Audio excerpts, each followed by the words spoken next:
नमस्कार दोस्तों, आप सभी का स्वागत है।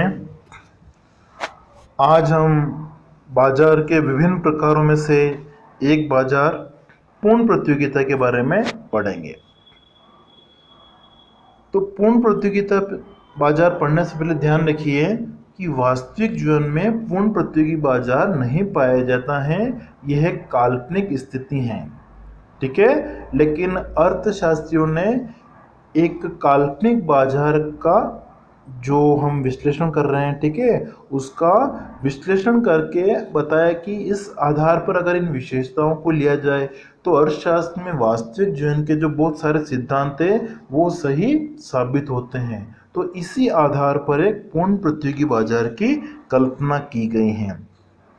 अब पूर्ण प्रतियोगी बाजार के लिए कौन कौन सी मुख्य विशेषताएं होती हैं, ठीक है, पूर्ण प्रतियोगी बाजार की दशा होने के लिए उसमें कौन कौन से तत्व या दशाएं होना आवश्यक हैं, उसके बारे में हम पढ़ेंगे और उन्हीं तत्वों को सम्मिलित करते हम इस बाजार को परिभाषित कर सकते हैं। तो सबसे पहले हम देखते हैं कि अर्थशास्त्र में पूर्ण प्रतियोगी बाजार किसे कहा जाता है। तो सर्वप्रथम जब हम देखते हैं तो पूर्ण प्रतियोगी बाजार के बारे में, तो पूर्ण प्रतियोगिता बाजार जो होता है एक ऐसी स्थिति होती है जिसमें किसी वस्तु के क्रेता और विक्रेता अधिक संख्या में होते हैं। ठीक है, अधिक संख्या का मतलब बहुत अधिक, असंख्य क्या कहा जा सकता है। ठीक है, मतलब किसी वस्तु के क्रेता और विक्रेता कितने होते हैं, अनगिनत, ठीक है, असंख्य होते हैं।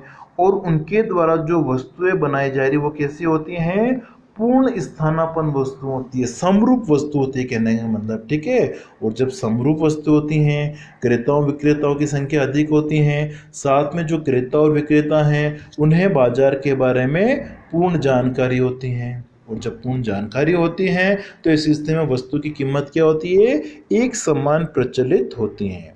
तो इन विशेषताओं के आधार पर हम पूर्ण प्रतियोगी बाजार को परिभाषित कर सकते हैं कि बाजार की वह स्थिति जिसमें किसी वस्तु के क्रेता विक्रेता अधिक संख्या में होते हैं, उन्हें बाजार के बारे में पूर्ण जानकारी होती है, संपूर्ण बाजार में एक ही कीमत पाई जाती है। ठीक है, वस्तु की जो कीमत है वो एक ही प्रचलित होती है। क्यों प्रचलित होती हैं, क्योंकि कीमत का जो निर्धारण वो कौन करता है, उद्योग करता है। ठीक है, संपूर्ण बाजार में उस वस्तु की मांग और पूर्ति के आधार पर कीमत का निर्धारण होता है, इसलिए कीमत क्या होती है, एक समान होती है। मतलब कोई भी एक व्यक्तिगत फर्म जो होती हैं वो बाजार कीमत को प्रभावित नहीं कर सकती हैं, वस्तु की कीमत को प्रभावित नहीं कर सकती हैं। क्यों, क्योंकि उस फर्म का कुल उत्पादन में जो योगदान होता है वो बहुत ही कम होता है, न्यूनतम बहुत ही कम होता है। ठीक है, नगण्य कह सकते हैं, मतलब इसमें बहुत सारी फर्में होती हैं तो किसी एक फर्म का जो योगदान है वो क्या होता है, नगण्य माना जाता है। ठीक है,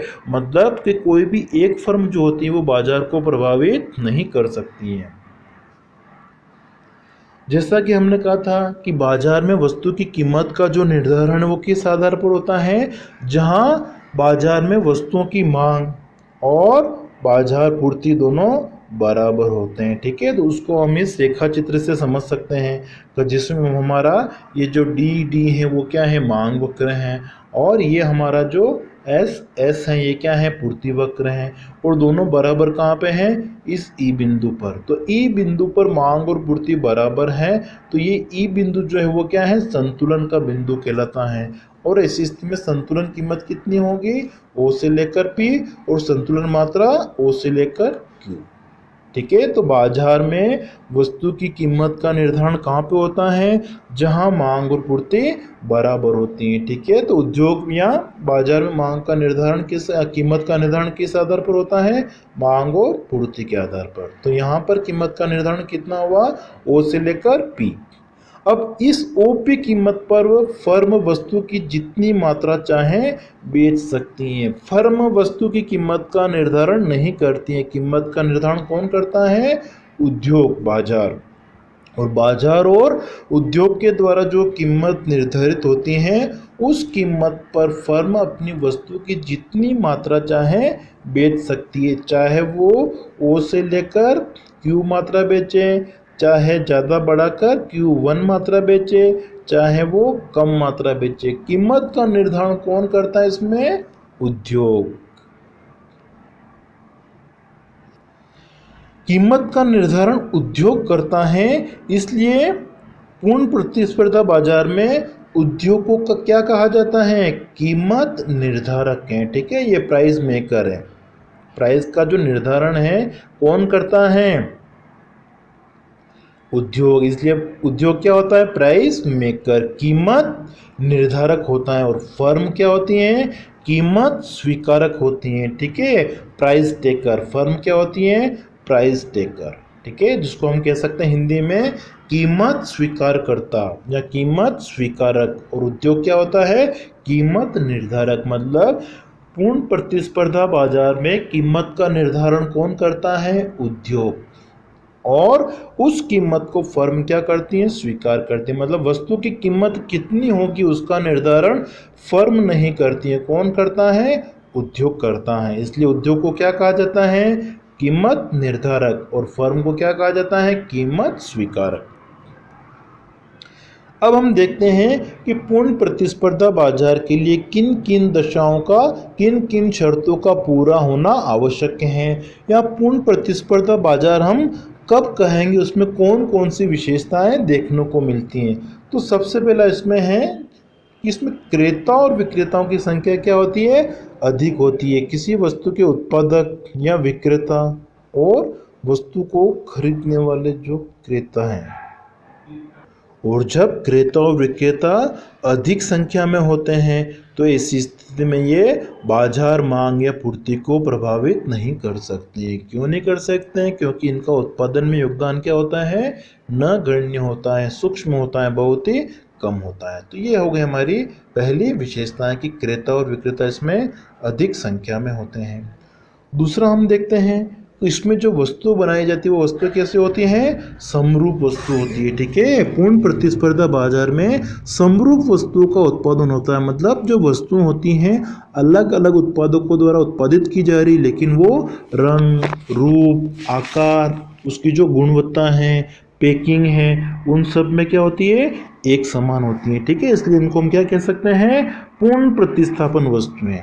ठीक है, जो समरूप वस्तुएं सभी फर्में एक जैसी वस्तु बनाती हैं, तो इस स्थिति में वस्तुओं का प्रयोग हम एक दूसरे के स्थान पर कर सकते हैं, इसलिए इन्हें पूर्ण प्रतिस्थापन वस्तु भी कह सकते हैं। और इस स्थिति में मांग की जो आड़ी लोच है या मांग की जो तिरछी लोच होती है, ठीक है, क्रॉस इलास्टिक डिमांड, वो क्या होती है, शून्य होती है। ठीक है, फिर हम देखते हैं कि इसमें फर्मों का जो प्रवेश है वो क्या होता है, स्वतंत्र होता है। ठीक है, और बहिर्गमन भी क्या होता है, स्वतंत्र होता है। मतलब पूर्ण प्रतिस्पर्धा बाजार में विक्रेताओं की संख्या अनंत होती है, अधिक होती है। तो कोई भी नई फर्म आना चाहे उत्पादन करने के लिए तो वो आ सकती हैं, और पुरानी फर्म जो उत्पादन कर रही है पहले से, अगर वो मार्केट छोड़ के जाना चाहे तो जा सकती है, उनके ऊपर कोई प्रतिबंध नहीं होता है। ठीक है, तो फर्मों का प्रवेश और बहिर्गमन इसमें क्या होता है, स्वतंत्र होता है। ठीक है, कि देखो अल्पकाल में अगर फर्मों को लाभ हो रहा है तो नई फर्मों का प्रवेश होगा उसमें। ठीक है, उद्योगों में क्या होगा, नई फर्मों का प्रवेश होगा, और अगर हानि हो रही है तो फर्मों का बहिर्गमन होगा। तो फर्म में आएगी, अंदर प्रवेश करेगी या छोड़ के जाएगी, बहिर्गमन करेगी, वो किसके ऊपर निर्भर करेगा कि फर्मों को लाभ हो रहा है या हानि हो रही है। फिर हम देखते हैं कि इस बाजार में माना गया है कि उत्पादन के जो साधन होते हैं वो क्या होते हैं, पूर्णतया गतिशील होते हैं। एक स्थान से दूसरे स्थान की अपन बात कर सकते हैं, एक क्षेत्र से दूसरे क्षेत्र की ओर, या एक उद्योग को छोड़कर वो दूसरे उद्योग में आसानी से जा सकते हैं। इसको कहा जाता है साधनों की पूर्ण गतिशीलता। नेक्स्ट विशेषता हम देखते हैं कि इसमें क्रेता और विक्रेताओं को बाजार के बारे में पूरी जानकारी होती है। क्रेता और विक्रेताओं में जो संबंध होते हैं वो कैसे होते हैं, निकट संबंध होते हैं। ठीक है, उन्हें एक दूसरे की जो स्थिति है उसके बारे में जानकारी होती है।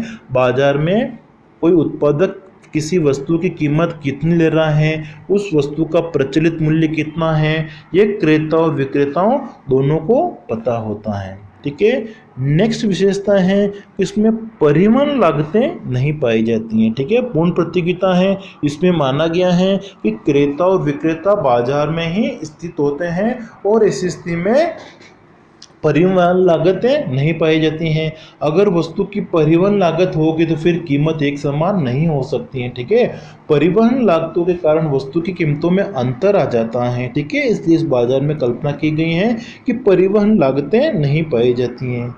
फिर फर्म क्या होती है, उसमें कीमत ग्राही होती है, मतलब कीमत स्वीकार करने वाली होती है। और उद्योग कौन होता है, कीमत निर्धारक होता है, ठीक है, जो भी हमने थोड़ी देर पहले पढ़ा था।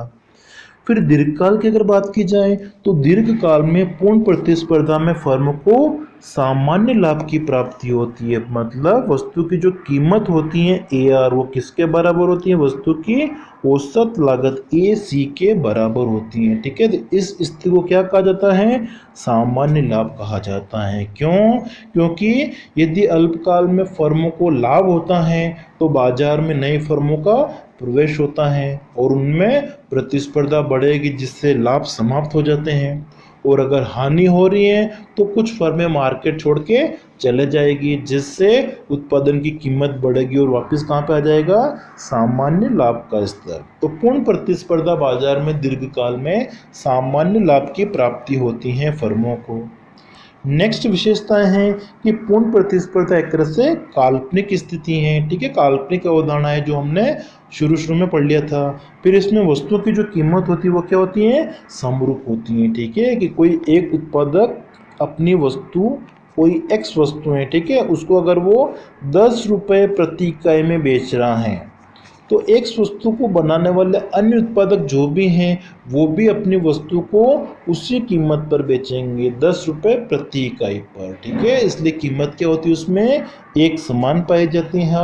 और कितनी भी मात्रा खरीदें, ठीक है, उपभोक्ता चाहे उसकी 10 इकाई खरीदे, चाहे 100 इकाई खरीदे, चाहे 1000 इकाई खरीदे, मात्रा कम खरीदे ज़्यादा तो भी कीमत क्या होती है, प्रति इकाई समान ही होती है।